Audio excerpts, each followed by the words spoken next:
Y en Colombia, un nariñense hace lo propio al conquistar con 33 años una curul en el Senado. Es el más joven de los senadores electos, pero está dispuesto a despojarse él mismo de ese récord.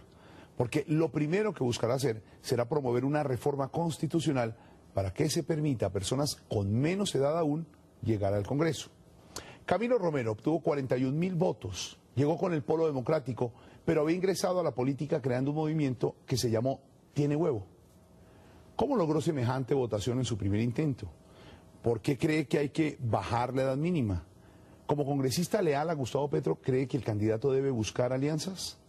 De todos estos temas, Camilo Romero habló con Antonio Morales. Antonio Morales entra al radar.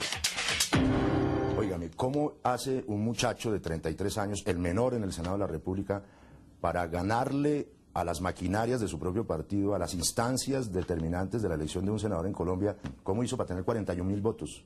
Bueno, eso de muchacho debe ser por la edad de Antonio, que hacen la referencia. Muchas gracias. Pero mira, Antonio, nosotros logramos un punto de coincidencia con la sociedad colombiana. Eso fue lo fundamental. Y creo que dos voluntades finalmente fueron las que nos acompañaron, la voluntad del pueblo y la voluntad de Dios.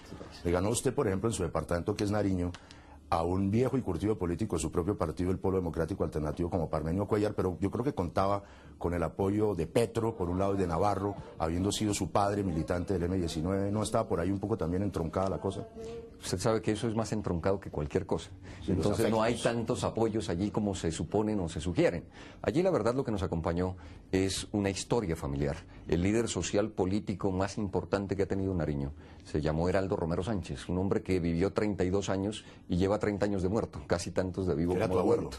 Mi tío. No sé, siendo usted del Polo, no sé si usted se ubica entre esas personas que consideran zanjado el debate izquierda y derecha, o usted hace parte de la izquierda, de la socialdemocracia, ¿de qué? Mire, nosotros estamos en la construcción de un proyecto nacional. Y aquí para nosotros caben todos y todas. Y entonces nosotros no podemos seguir bajo esos paradigmas de la izquierda de siempre, de ser simplemente oposición, de ser unos invitadores a la lucha y a la resistencia. Nosotros tenemos que invitar a más. Estamos invitando a la sociedad colombiana a ganar y a transformar. Esa es nuestra convicción profunda. Las personas que lo conocen, que ahora son muchas, pero que antes también eran bastantes, lo conocieron inicialmente porque usted fundó un movimiento que se llama Tienen Huevo.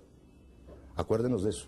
Bueno, yo creo que ese fue un movimiento pertinente desde ese tiempo, por allá en el año 2002, 2001, cuando todavía éramos jóvenes. Antes de Uribe. Exacto, antes de Uribe, pre-Uribe, pero que sigue siendo vigente. Era una expresión desde el alma, ¿sí? Muy sentida, una voz de rechazo, una voz cotidiana que la dice todo el mundo, pero que nosotros la lo más volvimos sensible en la expresión sociedad política. colombiana, que es el sentido del humor, de alguna Sin manera. duda. Es decir, es la expresión política, es decir, ya basta. Políticos, guerrilleros, paramilitares, gobierno, todos tienen huevo, estamos mamados. Pero usted está como hablando del sociedad poder, civil. usted está siendo parte del poder. Ahora estamos en el nido, sin duda. ¿Por qué? ¿Qué aprendimos nido en del ese huevo. momento? ¿Qué entendimos? Ya está empollando. Ya. ¿Qué entendimos? Es que por más que intentemos nosotros hacer análisis por fuera, quejarnos por fuera, si no tomamos la decisión de estar dentro, nada podrá cambiar en concreto en la sociedad colombiana. Pero entonces, ¿qué es lo primero que hace usted al llegar al Senado? ¿Cuál va a ser el primer proyecto de ley que va a presentar?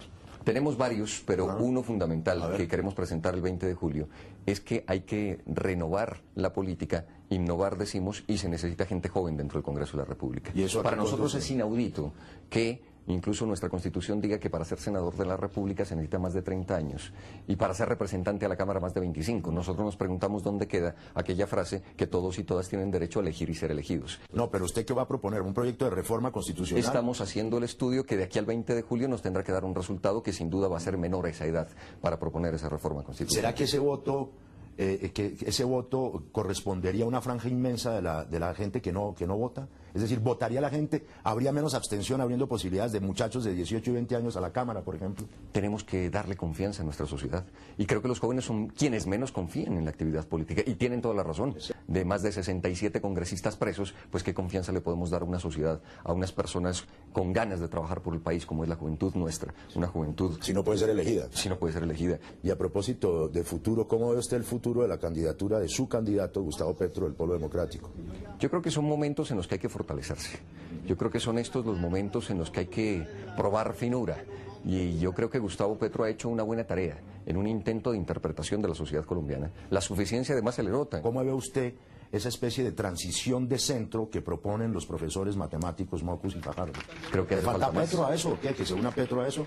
Eso, y ojalá también en la otra parte del sector de oposición, que ya Liberales. debe aprender a hacer gobierno, como el Partido Liberal, para formar finalmente opinión con un poco de estructura de partidos. Pero usted le diría a su candidato a Gustavo Petro que en un momento dado, si las cosas no mejoran desde el punto de vista de las encuestas, se plegara a una, no se plegara, se uniera en una alianza sagrada, como propone Mockus, donde la vida es sagrada, la corrupción los dineros del Estado son sagrados, la corrupción es lo peor que nos puede pasar. ¿Hay un interés en ese sentido en el polo y en el petrismo? Sin duda, es que aquí están los intereses del país primero. Y entonces no estamos nosotros por personalismo, ni por cuidar unos feudos, ni por cuidar una bandera o un color. Aquí Pero están los Petro intereses también. del país. Nosotros tenemos que impulsar eso, sin lugar a dudas. Para terminar esta entrevista, no puedo más que recurrir a una frase de cajón entre nosotros dos. Camilo, ¿usted tiene huevo?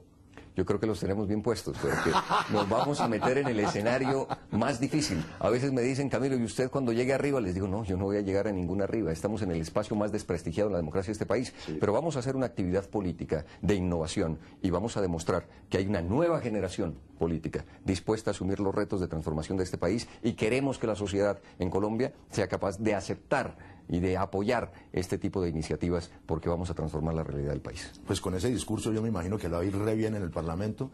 Ojalá pueda usted cambiar de alguna manera componiendo sus granos de arena la sociedad colombiana que tanto necesita sangre joven como la suya. Muchas gracias por haber estado en el radar y hasta la próxima. Listo, Antonio, muchas gracias y sepa que este apenas es el primer paso. Vamos por más. Hágale. Va para A ver qué dirá Gustavo Petro de esa recomendación de su senador más joven, buscar alianzas. Veremos.